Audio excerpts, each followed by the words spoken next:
All right, let's talk about political parties. This is pictures from the party conventions.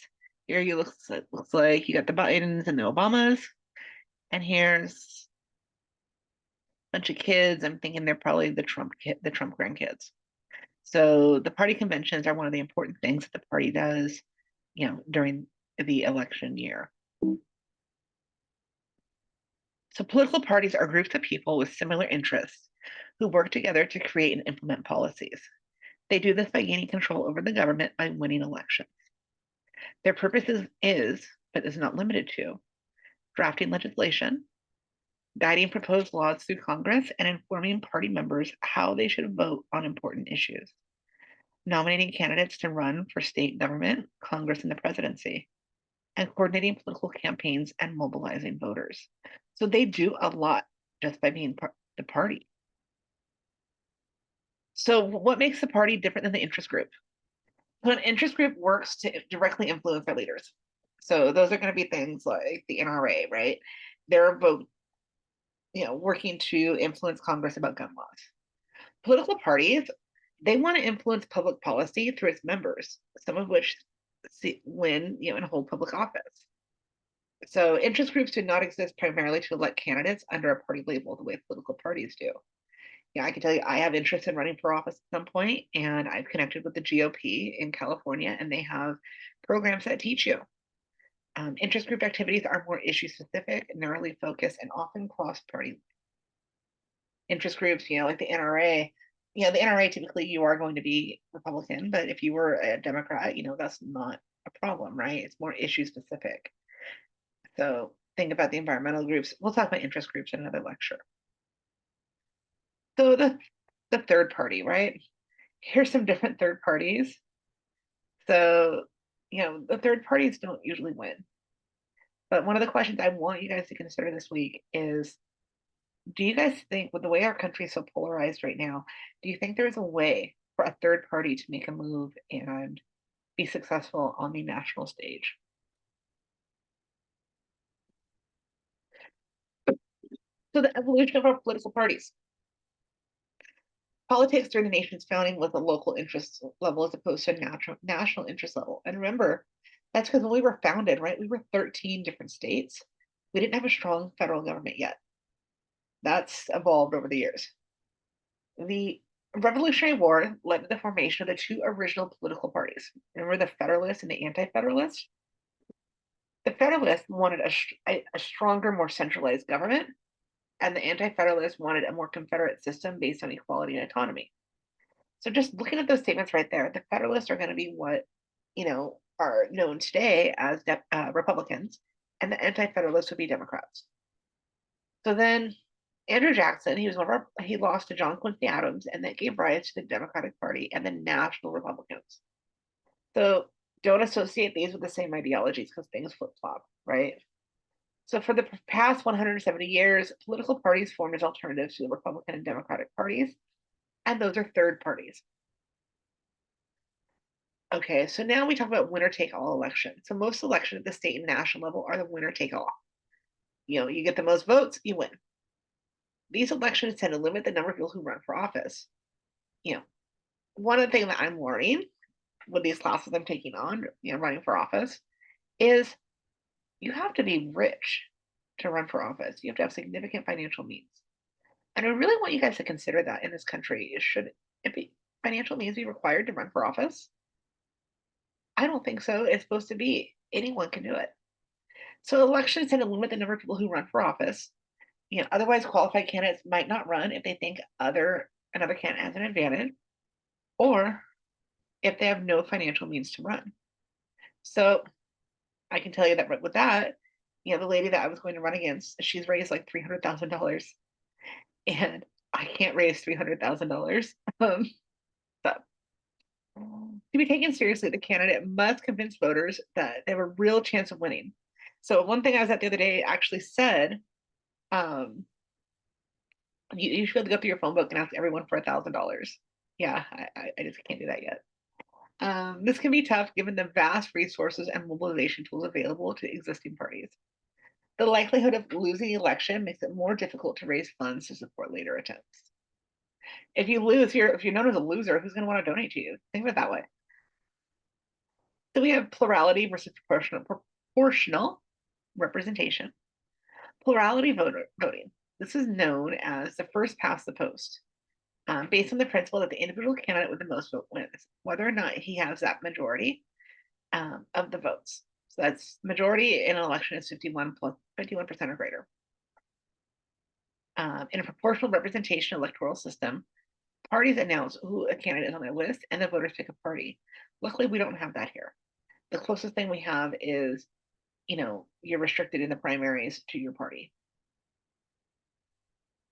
So here's an example of proportional versus, so the proportional that is in Russia, glad we don't have that, versus, our ballots here.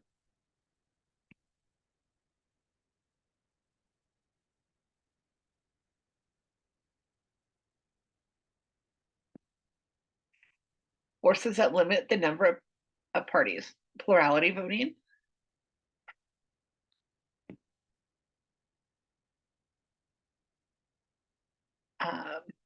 the Electoral College, demobilize ethnicity, campaign and election laws, the relative prosperity and unity of the United States. So party alignment and realignment. Political parties exist for the purpose of winning elections in order to influence public policy. This requires them to build coalitions across a wide range of voters who share similar preferences and who might align themselves with a particular party if their preferences coincide with those of the party. Depending on various factors such as change in the thought process of voters or evolution of the parties, realignment might take place. So I don't know if we're going to see any of that anytime soon. So we have the party and electorate is a member of the voting public who consider themselves to be part of a political party and who prefer the candidates of one party over another. The party organization is a formal structure of the party, its active members, and is responsible for coordinating behavior and supporting candidates. So there are some people who vote strictly on party lines, they would fall into somewhere like here. Here's party identification by generation. It's kind of interesting to see. The chart should be in your book. So the importance of voting in a party organization. So the role of that political party after it has been voted into power is to coordinate party behavior and support party candidates, help select and elect candidates for office, and to bear most of the responsibility for building and maintaining the party brand. So these are things that the party does on its own. So here it's kind of a triangle showing, the different parties. The party organization. So we have the National Committee and Chair, and they have the National Party Convention.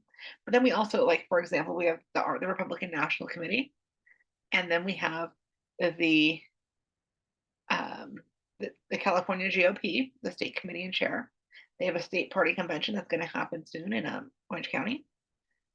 Precinct Committee and Chair, and then they have county level people too. That's how the party's organized. So the local and county organizations identify and mobilize potential donors and voters. They train candidates for office and recruit new members for the party. So the state organizations are responsible for key party functions, such as statewide candidate recruitment, campaign mobilization, as well as electing high-ranking officials. And then at the national level, they are the fundraising army for presidential candidates and play a key role in trying to coordinate and direct the efforts of the House and the Senate. So each one, they have similar functions, but they are different, focusing on different races. Okay. So the party and government is made up of the party members who are elected to office, the president and Congress. Okay. And then the party and electorate is made up of voters who consider themselves members of a certain party. I will add a video that I like to show that shows the differences between Republicans and Democrats that will kind of help you. So we have problems of a divided government. Right now we have a divided government. It's hard for campaign promises to be fulfilled because the cooperation of both Congress and the party is needed to pass legislation. Not going on right now. It may cause the government shutdown, which September 30th is when funding runs out, so we'll see what happens.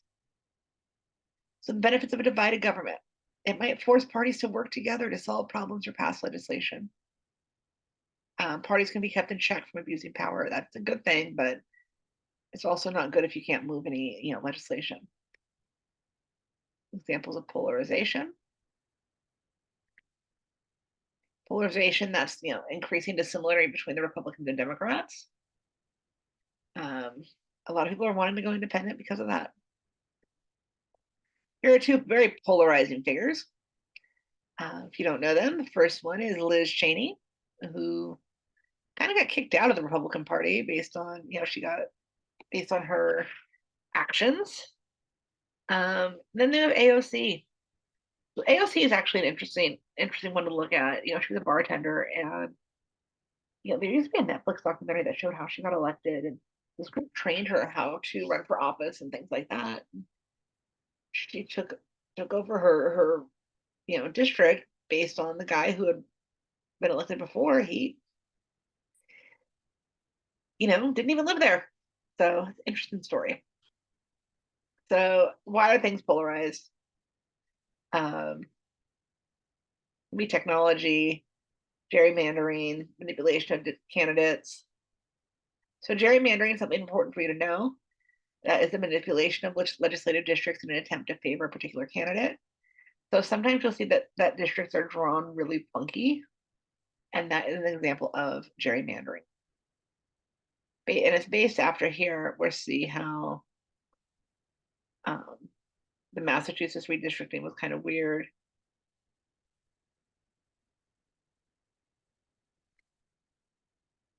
So implications of partisan polarization. Conflicts getting bigger and bigger. We are not meeting in the middle. You remember the Congress had mixed voting records, and they vote consistently on issues to side with their party leadership. They don't want to upset the party. Moderate voters are not participating in party politics. I bet you if I talk to a lot of you guys one-on-one, you might say, I really don't care about politics, but all they do is fight. Kind of what happens. All right, that is it on political parties.